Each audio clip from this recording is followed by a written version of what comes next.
Good evening and welcome to America Stands. I'm Greg Stevens. Tonight, voters are once again helping shape the political future of this country. As key midterm primary battles continue to unfold across America, these races matter because primaries often tell us far more than just who wins and loses. They reveal where the energy is nationwide, where the momentum is, and where it's building, and maybe where it's not. What issues are driving voters heading toward November? And in a political environment that continues to shift rapidly, staying informed has never been more important. Tonight, we'll break down the latest developments, examine what the results could mean nationally, and track the trends that may ultimately shape control of Washington, D.C. Joining me tonight at the desk is historian, author, and founder of WallBuilders, David Barton. David, welcome. Thanks for being here. Great to be here, Greg. And over in the other room at the other results board, WallBuilders President Tim Barton is standing by alongside Tim Fox as we continue to monitor results and key developments throughout the evening. But first, before we get to tonight's races, we want to bring you up to speed on a major political story that developed over the weekend in Louisiana, the defeat of incumbent Senator Bill Cassidy and what it could signal moving forward, maybe what it's already signaled. For that, we go now to managing editor Mike Garofalo. Mike? Greg, Louisiana Republican Senator Bill Cassidy lost his re-election bid Saturday as Donald Trump-endorsed U.S. Representative Julia Letlow and challenger John Fleming, the Louisiana treasurer, advanced to a June 27th GOP runoff. Cassidy came up far short, garnering only 25% of the vote after President Trump blasted the incumbent senator Saturday morning on Truth Social, calling him a disloyal dissenter. Trump highlighted Cassidy's vote to convict him during the 2021 impeachment trial. Here is the senator reacting to his loss by taking a subtle swipe at the president. I've been able to participate in democracy. And when you participate in democracy, sometimes it doesn't turn out the way you want it to. But you don't pout, you don't whine, you don't claim the election was stolen. Cassidy also talked about loyalty. And it is the welfare of my people and my state and my country and our Constitution to which I am loyal. He has served in the U.S. Senate since January 6th of 2015. Prior to that, Cassidy served in the U.S. House for 3 terms. Greg. All right, David, before we get into other things I want to show out, let me ask you about that Cassidy race. You surprised by that? Not necessarily. He kind of set himself against the president really early in the president's administration. And so we saw already in Indiana how much impact Trump endorsements have. Not that it's a guarantee for anything, but it's a pretty good indicator of where your grassroots are. So it carried over. It carried over. Into a southern state as well. This goes back to things that happened more than a year ago. This is not something really recent. And Cassidy has been somewhat problematic in several areas. How so? Well, what you have is you have some people in the Senate who are fighters, and they will, like Ted Cruz is a fighter. And you have others who just kind of vote, and they're consistent votes. But you don't take as hard of votes in the Senate as you do in the House. House has hard votes. Senate, you got to get past that 60-vote threshold to get there. So it's kind of more pablum, more in the middle. And so he has not shown a lot of leadership and a lot of strength on really conservative issues like some of the members have. There are some members in the Senate that are very good, aggressive folks, and Cassidy has never been one of those. Okay. Talking about more about that and looking at tonight's results to see if this trend continues. As we get into tonight's election results, I want to start with what took place this past weekend in Washington, D.C. Thousands gathered on the National Mall for Rededicate 250, a moment centered around the idea of America returning to its foundation as one nation under God. Let's take a look at this quick recap from this past weekend.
And Victory News was there, and you were there. I saw you as well. I have the marks. You got the sunburn to prove it. Got the sunburn to prove it. So, David, from a historical perspective, how significant was that gathering? Oh, I'm going to go to a biblical perspective first. Okay, sure. Because for us, WallBuilders, that's the name we take, but it's in the Bible book of Nehemiah about restoring the things that have been torn down, rebuilding. In Nehemiah 8 through 13th, what we've seen in the last month, I don't think the president or anybody else in any way was trying to do this, but we've seen it parallel that same story. In Nehemiah chapter 8, they read the Word of God together for a week. They got all the people together, went through God's Word. A month ago, we did America Reads the Bible. It was a week-long reading of the Bible, chapter all the way through. Then you see that there is a time of repentance that comes next in Nehemiah 9. The event that happened on Saturday was built on a proclamation issued May the 17th, 1776, a day of humiliation, fasting, and prayer, and it is a strong repentance proclamation. You go online and read it really strong. So that was the next one. And then it was a time of rededication that you get in Nehemiah 10. Mm-hmm. And that's what we saw was a time of rededication. That entire 7 hour, well, we were there 9 hours, was all about rededication. And the next thing is Nehemiah 11 and 12, the people go back to their localities and implement all the stuff they've learned. And I think that's where we are right now. You guys have done such a good job at WallBuilders educating the American people. Thank you for doing that to our founding. When people hear the phrase, one nation under God, what do you believe many Americans have forgotten about the origins of that idea? It's a motto. It's not a lifestyle. And for the Founding Fathers, that was a lifestyle. Their motto came out of what they believed sincerely. We now have adopted the motto. Everybody knows that we use it lightly.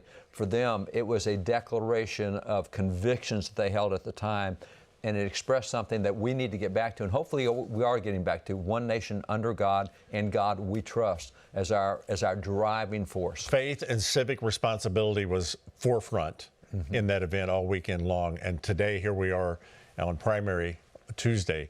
That I don't think it's a coincidence. What does that mean, faith and civic responsibility? You know, it's interesting. You go to Washington's farewell address, they said the only way you're going to have political prosperity is if you found it on religion and morality.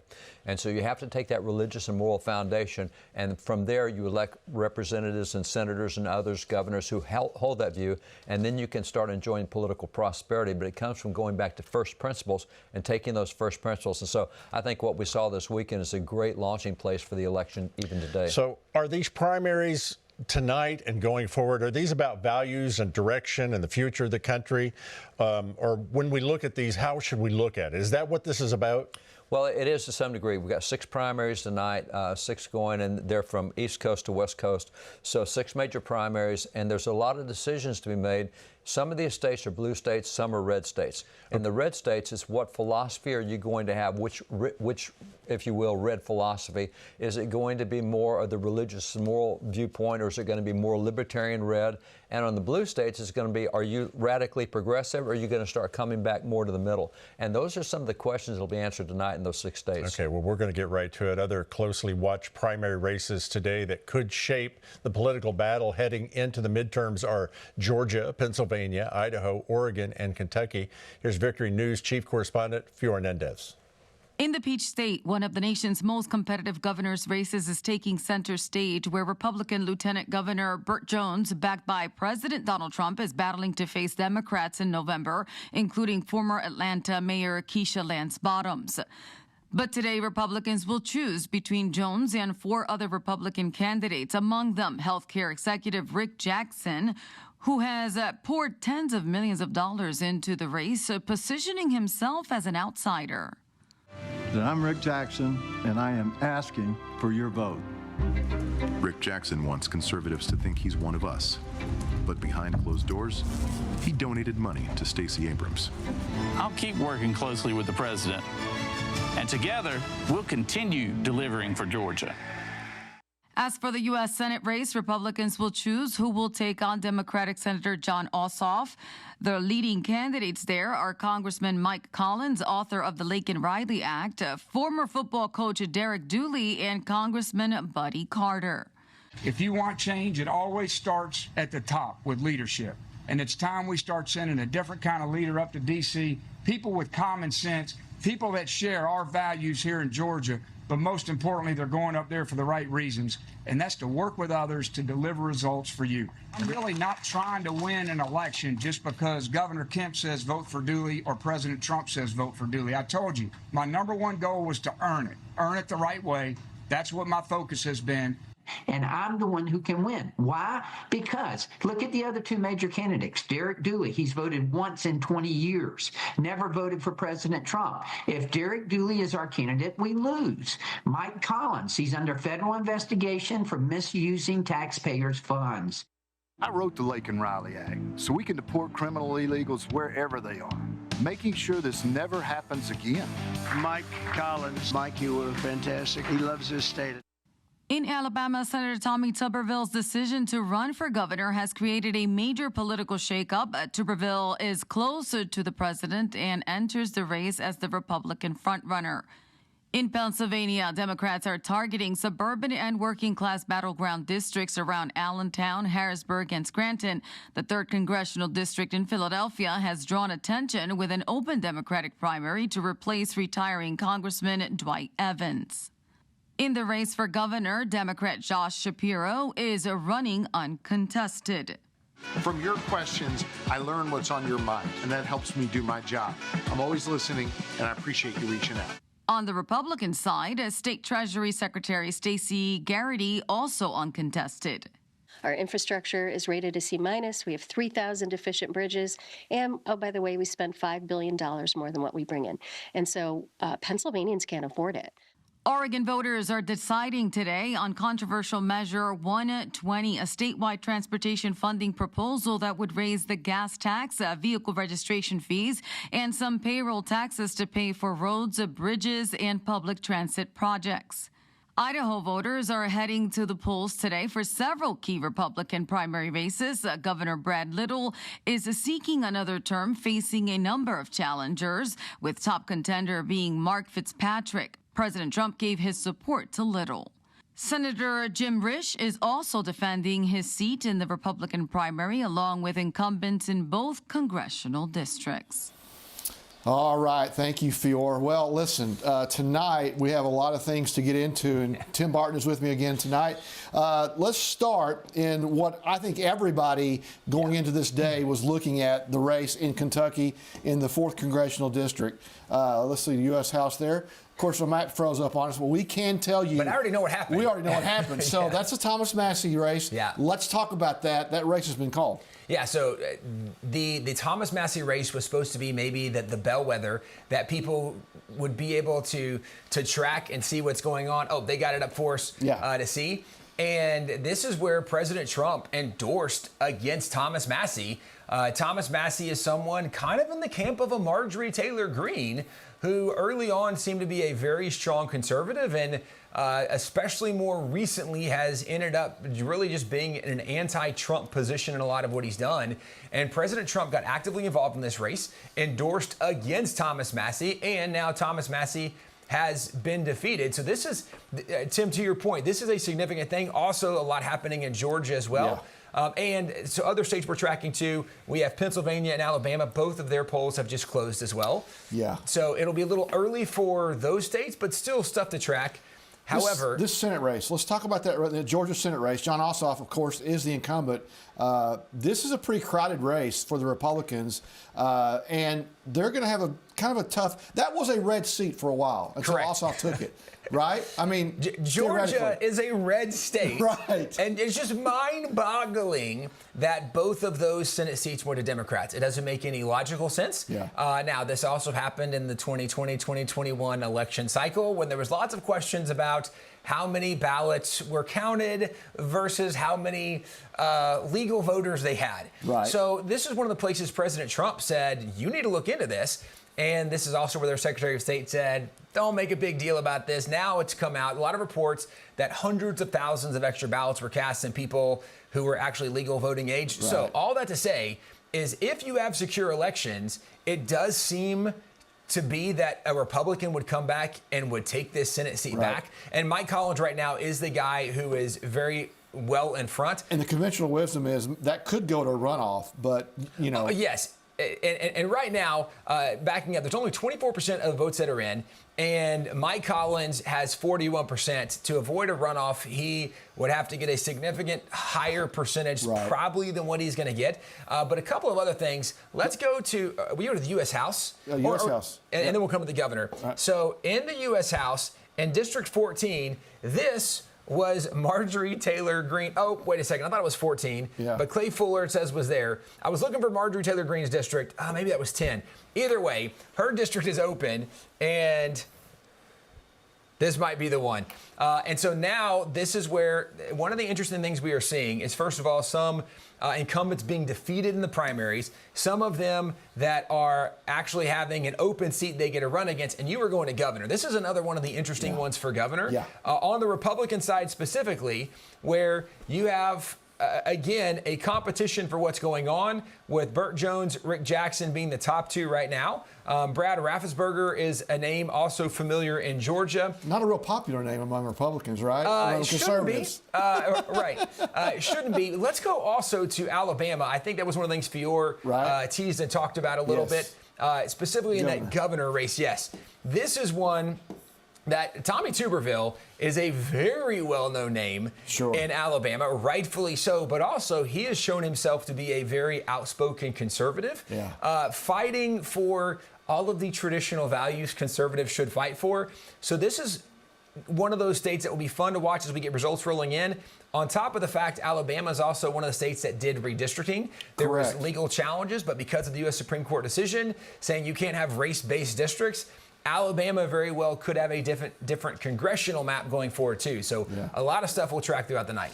All right, we're going to give it back to you, Greg, and we'll come back. We'll have some more results for you. Thank you, guys. Also, you can look at the bottom of the screen. Those tickers and the percentages are running by all the way through. Joining us now is Stephanie Borowicz. Representative Borowicz has been on the front lines of many of the policy and cultural debates shaping Pennsylvania. And tonight, all eyes are once again on the Keystone State. Happens a lot, it seems like, as key primary races unfold. Representative, thank you for being with us tonight.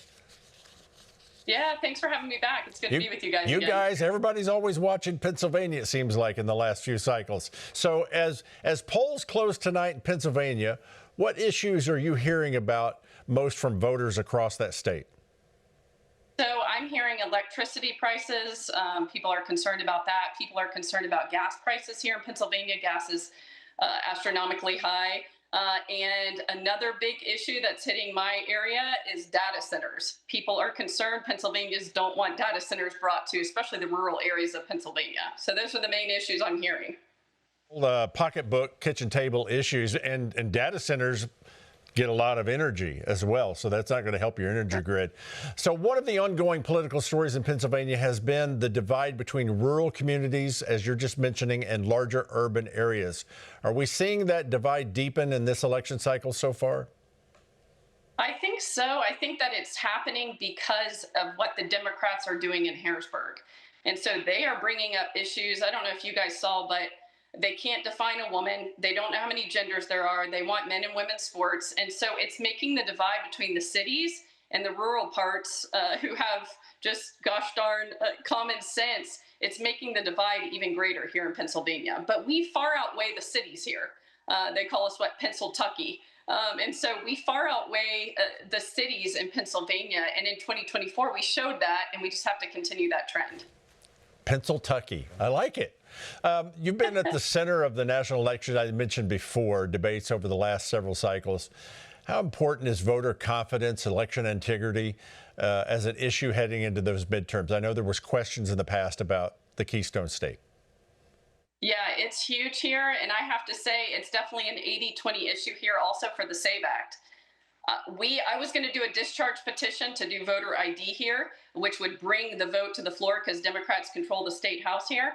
But I was nervous that the Democrats would load it up to destroy our election system, and it would be even worse. And so we need the SAVE Act in Pennsylvania. We need voter ID. We need to make sure illegals are able to vote. I would love to see mail-in ballots taken away from Pennsylvania. And so the SAVE Act is huge for us in Pennsylvania to make sure Pennsylvania, I want to say, stays red, and then with the machine that we have in Josh Shapiro. Okay, so beyond the economy, we're also hearing and seeing cultural issues from education, parental rights, religious freedom. They're playing a larger role in campaigns across the nation. How much are those issues motivating Pennsylvania voters? Is there a difference between, let's say, Pittsburgh and Philadelphia versus Pennsylvania, Kentucky, or whatever you said it a while ago? They are a huge piece of what's going on right now. So I have dealt with these bills personally, with Democrats being in control of the state house, whether it's House Bill 300, which allows men and women's sports, men and women's restrooms. It literally opens our Human Relations Act and puts in gender expression to anti-discrimination laws, gender identity, and sexual orientation. There's also anti-discrimination laws that would make it a third-degree misdemeanor in Pennsylvania. And so we are only being held back by this woke nonsense by a Pennsylvania Senate, where I think it's 1 or 2 Senate races it's going to come down to, a seat in Lancaster and 1 or 2 other seats. And so that's what's holding a lot of this back in Pennsylvania. So Josh Shapiro wants a trifecta, and that's what we're trying to work against. Do you see those seats as being in play, that they could flip or change? Absolutely. I think, you mean stay Republican or flip to Democrat? Yeah, to where he doesn't get that trifecta. You mentioned 2 that I think Lancaster's one you said that you're watching. Yes. So, no, I think that was a Republican seat. I think it was a plus 15 Trump seat. Democrats won that in a special election. It was a huge race. I think we have a great candidate, Tom Jones. He's a state representative, and he's now running for state senate in that Lancaster race. I think that's going to be a deciding factor for Pennsylvania and the state senate and holding the state senate. Of course, I want to win the governor, Stacy Garrity. I'd love to see the PA House return also. But at a minimum here, we must hold the state senate to hold all of this woke nonsense back in Pennsylvania. We're like holding on by a small margin here to not become Virginia. Absolutely. So in a state as politically competitive as Pennsylvania, how important are independent voters in your state? They're critical. So we were within, I want to say, around 50,000 of flipping Pennsylvania from Republican to Democrat, which is amazing. Because 10 years ago, I think we had 1 million more Democrats than we did Republicans. We got it so close, but now the head of the Democrat Party in Pennsylvania has been making voter registration his goal. And so they are kind of taking away with it now. But the independents are kind of really what decide Pennsylvania and the way she's going to go right now. And I want to say a lot of people are turning independent because they're just disenfranchised with both sides. Like, I am seeing that out there a lot also. They want to see justice. They're tired of politics and politicians being corrupt. And just they feel disenfranchised. And I said, listen, we all get it. But this is not a time for sunshine patriots. It's a time in Pennsylvania to dig our heels in and stand for freedom and liberty in this time. Yeah, I think the gas prices would help those independents as well if they came down. Finally, when you look at the direction of the country right now, what message do you believe Pennsylvania voters are trying to send in the election cycle? That they want authentic, real, true conservative fighters and not cowards in Pennsylvania. And so we have some contested state senate seats they've been in 20 years, some of these state senators, and they want fighters. They want people that are going to actually do what they say and stand by their word. And so we're seeing that trend throughout Pennsylvania and getting back to our roots and saying we want politicians in there that are public servants, not politicians that can't be bought, that stand for morals and value and stand their ground on these issues. I think we're hearing a theme. They want fighters. Representative Borowicz, thank you once again for joining us on America Stands and for sharing the insight on the issues shaping Pennsylvania and the broader national conversation tonight. We appreciate your time and your perspective. Thanks for being here. Thanks, you guys. All right, David, let me come to you. Representative Borowicz mentioned how issues like parental rights, energy policy, and election integrity are continuing to drive voters in Pennsylvania. Historically speaking, when voters become this focused on cultural and foundational issues, not just economic ones, does that usually signal a larger political shift is already underway or not? It can. It depends on how the parties respond to that. I was with Trump here weeks ago, and he was saying, there were several issues that I had chosen because I thought they were 80-20 issues. He said I was wrong. He said there were 90-10 issues. And he's right. Some of these issues are defining issues, and the case in the case of men and women's sports, in the case of how many genders there are, et cetera, those are not partisan issues. They're way beyond the partisan numbers, and they are 90-10 issues in many cases. And so it depends on how well the parties embrace that or reject that. It depends on, as Stephanie was just saying, whether people in the party are kind of squishy about that. If that's not a core value for you, like it is for Americans, then they don't like your party. And that's one of the things we're seeing is the disenfranchisement right now between elected Democrat officials and absolute grassroots Democrats. One of the things I think will have an impact in the general election this time is a lot of Democrats are not willing to vote Republican, but they're not willing to vote the way their leaders are. I think you're right on that. As we get closer to November, that will play an important factor more than the primary. That's right. Right now, they're saying that Republicans may lose 26, 27 seats. That's if you have the normal turnout. I'm not sure Democrats are encouraged to go vote this cycle because their people are so radical. They may not vote for Republicans, but they may sit this out. And I think that will be over issues like this. Okay, let's go get some results with Tim and Tim at the results screen, guys. All right, Greg, thank you. Now, a little earlier, we were trying to get to this Marjorie Taylor Greene district, and we found it on our map. So let's talk about this one because it's really fascinating because she left, of course, right after her pension kicked in. We won't get into all that necessarily, but let's talk about this particular race. I was thinking she was the 14th congressional district in Georgia, and then we looked, and I thought, wait, it says Clay Fuller's an incumbent. I didn't remember his election. Well, it's because it happened a month ago. Right. So literally they had a special election in Georgia to fill her seat. He won the election, was sworn in on April 15th. Right. That's like a month ago. So basically, he just kept probably campaigning. Yeah. And so he has been now declared the winner of the primary of the Georgia 14th. And I do think it's interesting, too, because President Trump did not have to endorse against Marjorie Taylor Greene in this one because she'd already left. But I do think one of the things that we will track more as we go throughout the night are some of the people where Trump has endorsed against them or for them and see what happens.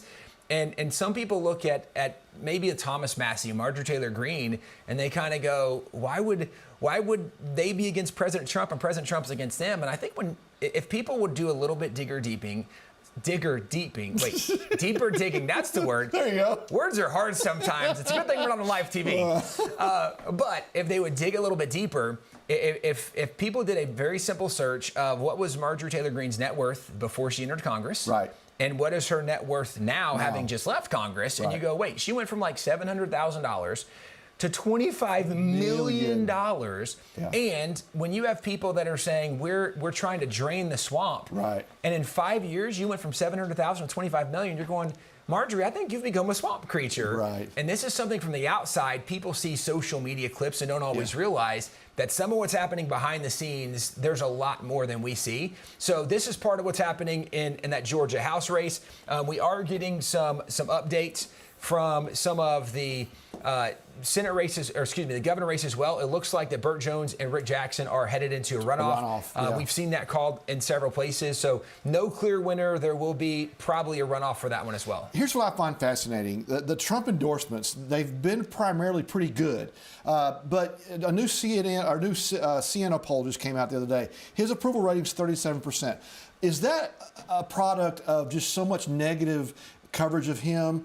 Or are they just polling the wrong people? Well, so I would say it's probably reflective and correct, but there's a lot of people that are disappointed right now because of high gas prices, because of grocery prices. Right. It's not the bigger things that we would think about. And it's also worth noting that generally the people that show up in the primaries are your more committed, dedicated. That's the 36% that's supporting President Trump. Yeah. These are not the people voting in the general election. And so when you are doing things opposing President Trump, it's going to be more impactful in a primary than the general election. So to me, that's not surprising at this point. All right, let's see if we've got any results in this governor's race for nothing in yet, 0% reporting. There they are, just popped in.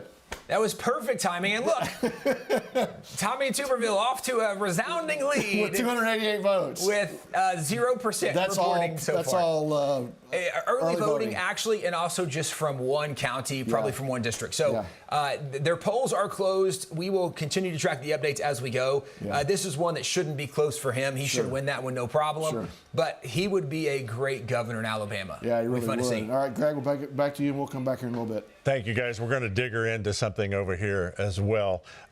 David, let's talk about that Burt Jones and Rick Johnson. Looks like Yeah, it's interesting because that's a race that Trump had endorsed. Burt Jones, the sitting lieutenant governor, he was out to a good lead, and then suddenly Rick Jackson jumps in. He's a health care expert. He was not on the political scene. He announced late after everybody else was already in and doing it. And it's approaching $100 million now that he's spent in that race. And he's at the top of that. So he's passed Jones. What I think is a really healthy thing is they will go to a runoff. Of the 6 states voting tonight, only Alabama and Georgia have runoffs for the top 2. You were telling me about that now, what the founding fathers are really strong that the will of the majority is the natural law of the Constitution. And so if you're in a state like Kentucky, if you're in a state like Oregon, and there's some races tonight in those states that have 14 candidates in there, the top vote getter gets it, which means you could win the statewide race with only 8% of the state's vote when you have 14 candidates. So what happens is in the system as designed by the founders where the majority wins, you take the top 2, and they had 4 in the governor's race, or 4 major candidates. They'll take the top 2 because neither one got above 50%. They'll go to a runoff, and one of those 2 will get a majority of the vote of the state, and then you'll know that at least 51% of the state is behind me. Right now, if you try to govern in an Oregon or something with 8% of the vote, I mean, 90, 91, 92% voted against you. How do you govern that way? So it's really not a good deal for a state not to have a primary system that gives you a runoff so that you can have a clear majority. Plurality is not good. Plurality is not a healthy thing. All right. Thank you, David. Coming up on America Stands, we turn our attention to Alabama and take a closer look at the key issues and races shaping tonight's political landscape there. Plus, Pastor Travis Johnson from the National Faith Advisory Board joins us with perspective on faith, voter engagement, and the role values continue to play in this election cycle. America Stands continues right after the break.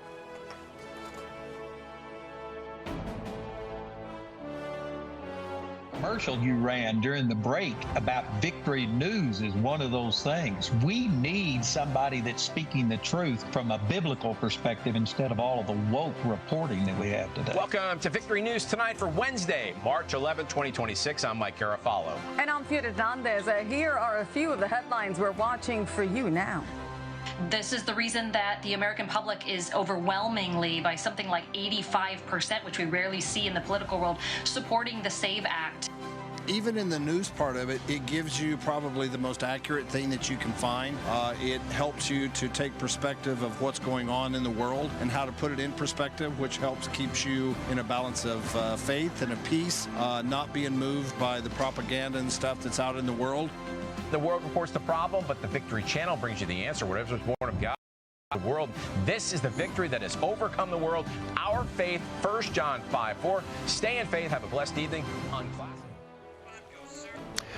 Welcome back to America Stands. As primary results continue to come in tonight, we're closely following several key races across the country and what they could signal for the broader political landscape heading into November. We continue to break down those numbers and the trends throughout the evening. But one of the most contested races was in Kentucky, and that race has been called. Thomas Massie did not win that. So, David, Thomas Massie had built a reputation as someone willing to stand independently, even when it means opposing President Trump. Today, it cost him his job. What's the significance of that? Yeah, but where he was not where Kentucky usually goes. If you look at Kentucky and how they elect their state senators and their state reps or state legislature, they tend to be a lot less libertarian than where Massie was. And Massie, in the time that he's been in there, while he's done some really good things, he became more and more libertarian, more and more non-traditionalist, more and more Rand Paulish. Okay, that's what I was going to ask you, because they've got a senator there yes, that's right. votes very much the same way. Well, the senator is, I think Massie is even further than the senator is. Massie is more Rand Paulish than Rand Paul is. So Rand is dependable on several issues, and Massie had not become dependable on those same issues that even just a few years ago he voted for. So I think he kind of left his district as much as anything else. He had a great political machine. He was able to raise a lot of money. They spent a lot of money in that race. And up until just a few days ago, he appeared to be leading.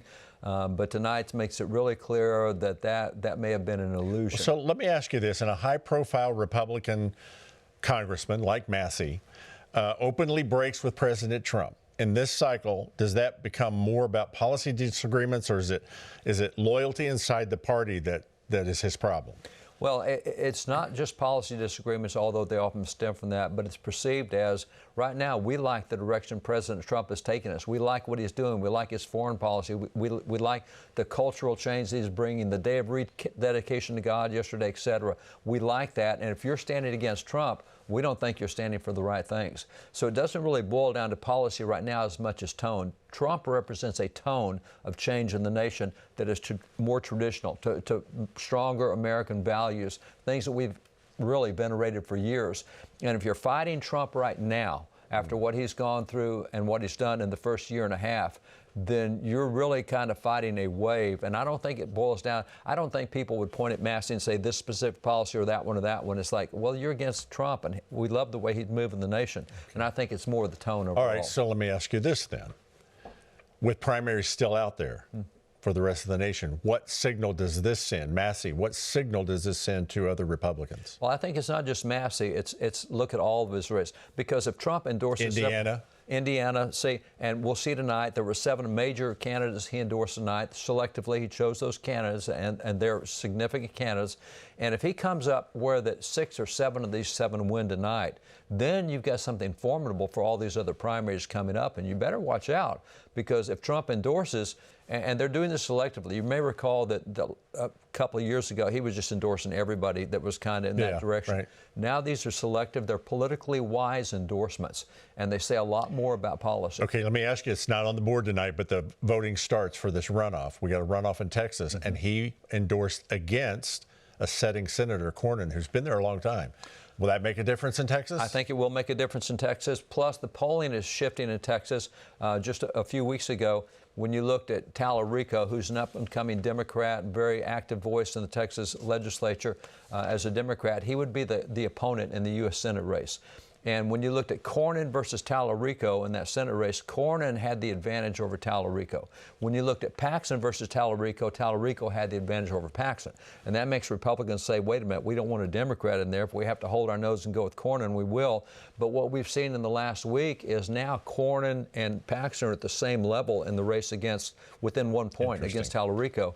And so I think it's much easier for Republicans to say, hey, Paxton and Trump, we like that. The president endorsed Paxton over Cornyn. All right, let's send it over to the results desk and see what the boys have for us. What do you got, guys? All right, Greg. Boy, that Paxton race, that's going to be fun to watch if he happens to win. Now, the Republican Senate race, the Senate race for the Republicans in Kentucky. We were talking about Kentucky. Andy Barr. Yeah, so this has already been called in Kentucky on the primary side. And so this will be one that as we track, this is an open seat from Kentucky.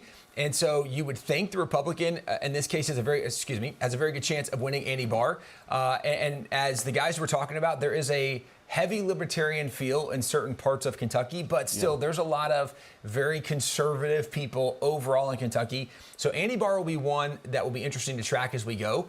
A few other things, I think we were in, is that where we were, Georgia? We were just talking about, and actually, no, let's go to Pennsylvania first. Yep. In Pennsylvania, let's go to the governor's race. You got it. So on the governor's race, you have 2 people running unopposed, Josh Shapiro running for the Democrats, and then on the Republican side, you have Stacy Garrity. Josh Shapiro is the current governor in Pennsylvania, and we talked a little bit off air. It's very fascinating that Josh Shapiro, as effective of a communicator as he is, and being in Pennsylvania, you would think this might even have more influence for the Democrats to go, you know, we kind of like this guy. Yeah. And maybe instead for of the White House, instead of Gavin Newsom, who is virtually burning California to the ground, maybe we go with Josh Shapiro. And actually, this was something that initially on people thought maybe Kamala Harris should bring in Josh Shapiro as a vice presidential candidate. That seemed like a better idea. And Democrats have largely opposed Josh Shapiro. For one reason. Mostly his last name. He's a Jewish guy. Yep. And so the Democrats have said, you know, We don't think we want a Jewish guy on the large scene. Why? Because one of the very common things we see now from a lot of Democrat protests and rallies is a lot of the Palestinian stuff, is a lot of the anti-Israel stuff. And so there are levels of irony that even in Pennsylvania, there's going to be people that would vote for Josh Shapiro just because they don't want to vote for a Republican. But there's levels of irony and hypocrisy of the Democrat side. For sure. That you have a candidate who, just from a political standpoint, right? Like looking at President Obama, I'm a fan of none of his politics. But you can acknowledge he was a pretty good politician for several reasons. That's who Josh Shapiro is. And yet he's being rejected because of the fact he's a Jewish person. And there were some in 2024 that said he would have been a much better candidate than what they put forth. But I guess, Republicans were glad they put forth what they did. I mean, there's no doubt. It made it a little easier for Republicans to go the opposite direction. All right, Greg, David. All right, guys, thank you so much. Joining us now is Pastor Travis Johnson with the National Faith Advisory Board. Pastor Johnson has been closely engaged with leaders across the country at the intersection of faith and civic life, offering perspective on how these issues are resonating in churches and communities in Alabama and beyond. Pastor, we appreciate you joining us tonight. Thanks for being here. It's great to see you, Greg. It's always good to be with you. Thank you so much. Pastor, as we look at Alabama's political landscape right now, what are you seeing from voters on the ground in terms of the biggest concerns heading into this election cycle? Now in Alabama, we're a family-friendly place. Our cities, our rural communities, et cetera, regardless of the political affiliation that you have, ultimately family is very important. So when we're coming out of a window of time where there's been so much indoctrination in our schools, and you see the pride battle flags all over our federal buildings.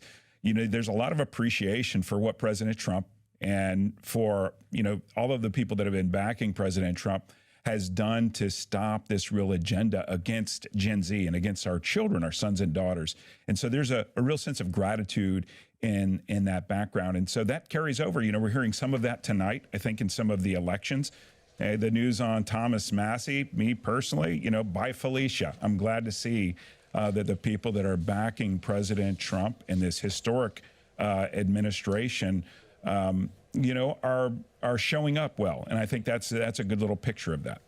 All right, Alabama has long been a state where faith plays a strong role in public life. We saw what happened in Washington, D.C. this weekend with Rededicate 250. Senator Tuberville has been very strong with his faith. How are you seeing that influence shape the way people are engaging in this election cycle? It has to be right in the middle of it. I think that's one of the things that bothers the establishment on both sides, is because faith is back in style. Family is back in style. Freedom is back in style. And you see political leaders all over the place bringing their faith to the forefront. Look at Marco Rubio. Look at Pete Hegseth. Look at President Trump. Look at what just happened on the National Mall. President Trump reading the preeminent passage on national revival, 2 Chronicles 7:14, aloud from the Oval Office and on the National, on the Mall. And so, hey, that is taking place all over the place. Of course, it's been a part of local politics a good bit, but, there are more and more politicians leaning into that. The reason for it is because more pastors are standing up, more parents are being involved, and faith is not backbenched. It's not on the back of the bus. We've come to the forefront. Okay, so from your perspective on that, working with the faith community, are you seeing stronger political engagement in this cycle in the churches, or is there still a level of hesitation among the pastors and the churches to get voters involved? Oh, there's always, the evangelifish, I like to call them, evangelicals that are just real squishy in the pulpit. There's no sharp corners, no 90-degree angles, offend no one, say nothing offensive. And so we're not getting involved in things because it's quote unquote political. But let me tell you, the image of God, the sanctity of life, his creation, marriage, biblical sexuality, these are not political issues. These are theological issues. So what has happened is politics have picked up the microphone when pastors put it down. So that's there. There's no question about that. But that's a failure to disciple. It's not working out. What I'm seeing is that the churches and pastors and, even the schools that are speaking are rising. I mean, go and look at our public school system right now. How's enrollment doing? It's plummeting. Homeschooling is increasing. Private school is increasing. Christian education is increasing. And so that's what we're seeing. Praise God for the pastors and parents that are stepping up. We're seeing school board members getting bounced out and other folks stepping in. And I do believe faith continues to have a very strong influence on this election. You mentioned a moment ago the conversations around education, family values, cultural directions. How are those things impacting churches and communities? But also, what's the role with, let's say, gas prices, the war in Iran, and those other issues with people in Alabama? Those are real issues. What we pay at the pump, what we pay in the grocery store are real issues. We're talking about gas prices right now. We were talking about gas prices under the Biden administration. We were talking about double-digit inflation. There were a lot of things that we were talking about. President Trump has done an incredible job with the economy. Our 401ks are through the roof. That's really wonderful to see. But there's no question. It's unfortunate that President Trump is having to deliver policy instead of the pallets of cash that previous administrations were delivering to Iran. And so it's great to have a grown-up in the room and a leader in the room. We have a decisive executive in the room. And so, hey, there are some prices to pay for that right now. We're seeing that at the pump. That definitely weighs on the vote. Sure, absolutely. I want to get your perspective. We brought it up a moment ago on the event that happened, the Rededicate 250, what you believe the significance of that is moving forward. When I heard the Speaker of the House of Representatives, third in line to the president, get up and say what he said, it touched me deeply. Your reaction to the whole thing? It's wonderful. You know, Mike Johnson, that's a brother in Christ. I don't believe that Mike Johnson, Speaker Johnson, is a cultural Christian, carrying a logo around with him. I believe that's a brother in Jesus Christ. I believe he has committed his life to the Lord, asked Christ to forgive him of his sins. And then he shares the gospel. I think that's what you're seeing. That's what you saw from Speaker Johnson. No, these are powerful. And I believe we're at a linchpin moment for our country. I can't imagine to think what would have happened if President Trump had not been reelected.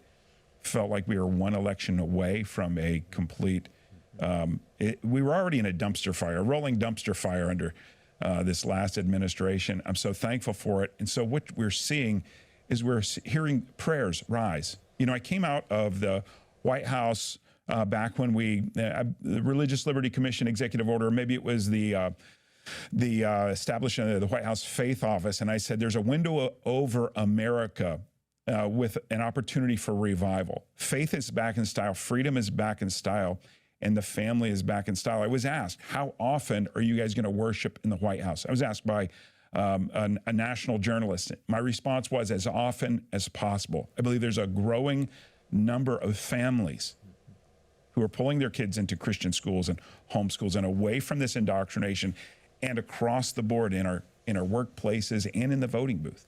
I agree. And what they're saying is they're not going to bow, they're going to stand, and they're going to speak. And I think it's a pretty strong, growing core of people that want to please the Lord as they go into the voting booth. I agree. We found out that Senator Rollins, Secretary Rollins, every Wednesday has a Bible study for members of the cabinet. They're studying the book of Galatians right now. I'm like, I've never heard this in my life. Pastor Johnson, thank you, sir, for joining us and for sharing your perspective with us tonight on America Stands. We appreciate your time. Thank you for taking the time to be here. Thank you, sir. God bless you. Bless you as well. Okay, listen, let's go back and get some more results from the board with Tim.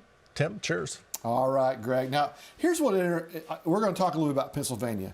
Balance of power. Yep. They have 17 congressional seats there. Tell me a little bit how that breaks down. Yeah, so currently 9 are Republicans and 8 are Democrats. And what's interesting is that pretty much it's not unusual that incumbents are usually the ones that win their reelection bids in the primary at least.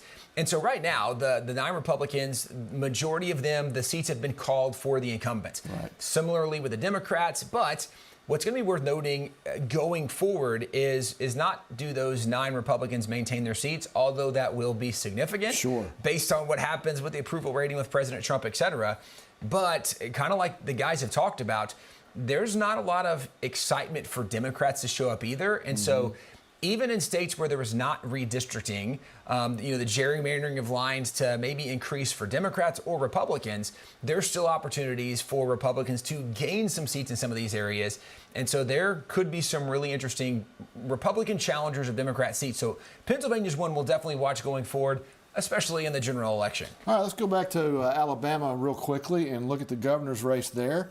Doug Jones is probably going to win that on the Democratic side. And then down here, Tommy Tuberville, boy, this is all early voting, but it seems like that's a foregone conclusion. Yeah, there. so the early voting does often give us really good indication of what you can expect, especially in primaries, where you're not having to weigh how many Republicans are there versus how many Democrats. So this is just for Republicans on the Republican side, just for Democrats on the Democrat side. And Tommy Tuberville, it's certainly running away with this. Again, not surprising, but he will be somebody that I think will be fun to watch the way that he is a governor. And then, similarly on Doug Jones, seeing that challenger against him, Alabama, you do not expect a Democrat to win this. Yeah. And also, you even see from some of the early voting results that there's not nearly as many people voting on the Democrat side as the Republican side. So it's reflective of what we see in the state. And this is still, in the nature of elections, this is still early in the night.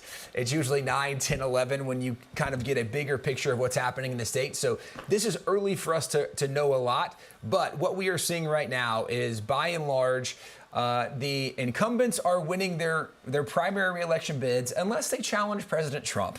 Yeah. And then it kind of goes a different direction. So not a lot of surprises so far tonight, other than maybe the Thomas Massie upset along the way. And so at that point, we'll just continue to track and see what happens. So 6 months now until the midterm elections. In your professional opinion, in your mind, how likely is it that the Republicans can hold on to the House? So having just spent some time in D.C., we were up there together for the rededication event, which was amazing. Yeah, it was great. But we got to see some of our congressional friends and talk to some of our political friends up in D.C., and they are far more confident than I would have thought would be normal at this point. And so they really do have a lot of strategy. I think part of the strategy is they know some of the things that might happen on a federal level, whether that be things that impact gas prices or grocery prices or jobs or housing, whatever that looks like. There's some things that they think are coming that are going to encourage a lot of the American people. I think some of the things that are coming that are going to encourage the American people are the result of some of things that happen because of events like America Reads the Bible and the Rededicate America. I think there's a lot of spiritual seeds that were planted and a lot of spiritual realities that will come forth in addition to a lot of political moves. So I am optimistic that we actually can and likely will maintain the House and maybe even expand the Senate, which would give President Trump some more leverage and possibilities for enshrining the agenda, not through executive orders, but through legislation, which is really what you need to do. You know, a lot of people like this Tommy Tuberville, he was in the Senate. Now he's going to be filling that seat. Yes. There's concern. Now, in a state like Alabama, you shouldn't be concerned about that seat, but the balance of power in the Senate, Republicans still can hold on that and maybe even build on their lead a little bit, right? Yes, I actually think they have a chance that so every 6 years you have a Senate seat coming up for election, but they're staggered. So every 2 years you have 30+% of the Senate that's up. And one of the things that is worth noting, like in Georgia we talked about, that's currently a Democrat seat for the U.S. Senate in Georgia, which is not reflective of the state of Georgia at all. Yeah. So that's one Republicans likely could pick up. Now, Republicans have to maintain some of those seats. And in Texas, this is one we'll do election coverage on later. Yeah. But in Texas, that could be an interesting thing.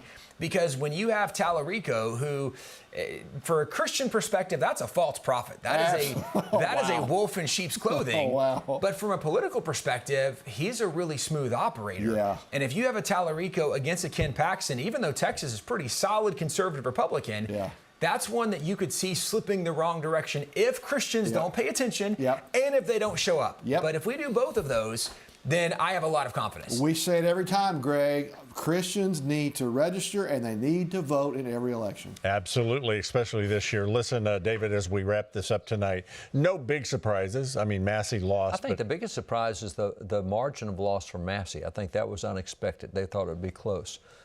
Okay, so let's talk about what's coming up in the next month or two. We've got a runoff in Texas, as we mentioned on the endorsement now, on the 26th of this month. But June the 2nd, We've got several: California, Iowa, Montana, New Jersey, New Mexico, and South Dakota. Right. I think California is interesting because number one in that governor's race is a Republican. And they have that jungle. With that jungle primary, they got the top two. Right now, the Republicans, the two leading Republicans are number 1 and number 5. But at least number 1 in the list is the Republican. That would be interesting to have a Republican make California's jungle primary system. That would be quite amazing. Well, they were 1 and 2 for a while. They were 1 and 2 for a while. Only Republicans. There would have been no Democrat running for governor. July, coming your way in July on the 21st is Arizona and South Dakota on the 28th. Now, August the 4th is another big one, is Kansas, Michigan, Virginia, Missouri, Washington, Tennessee, Hawaii. Am I missing any there, David? Yeah, on the 6th is Tennessee, on the 8th is Hawaii, on the 11th is Connecticut, Minnesota, Vermont, Wisconsin, on the 18th. I mean, you're going to have a really busy month in August. There's a whole lot, maybe 35, 40% of the primaries are in the month of August. So by the time we get through August, we're going to pretty much know what a lot of these races are going to entail. And it's interesting because we're looking at a November election, so you're only 3 months away. So a lot of those races are geared up and have the primaries in August will be ready to go in November, as opposed to states that have their primaries early on and you got to wait 6 or 7 months until the general election. So they'll be much more geared, much more aggressive, much more in tune. All right, California, Iowa, Montana, New Jersey, New Mexico, South Dakota, you're on deck. And so get your voter guides and begin to learn about these candidates. And David, they need to learn about down ballot races as well. Absolutely. Have to engage in down ballot races because that's where these upper candidates come from. They started as school board member, they went to city council member, they went to state rep, state senate, now they're Congress and Senate. So you look at those races, be engaged in those races. iVoter Guide is a great place to go. We talked about that on Unclassified. For all of those races and all those areas. So iVoterGuide.com, I think. iVoterGuide.com, and you can get your state and find out who's going to do this. California, Iowa, Montana, New Jersey, New Mexico, South Dakota. We'll be watching you, and tell all your friends, do not set this out. It's that important. Last 20 seconds. Last thoughts? It is important, and we rededicated the nation to the country yesterday. But if we don't do something politically to help it move that direction, God's not going to intervene without us being involved. That's just words. He uses us. It's just words. It was a great start. Now we got to put it into practice through elections. All right, Lord, we thank you for this night. We thank you for the opportunity to give election results. We thank you that every viewer that's watching this tonight is energized and activated to see their state become righteous again. And we thank you for that in your mighty name. That's all the time we have for tonight on America Stands. My thanks to David Barton and Tim Barton for being with us and for sharing their insight and perspective, and Representative Stephanie Borowicz and Pastor Travis Johnson joining us as well. Watch us. We'll be reporting it as the season continues. Bye for now.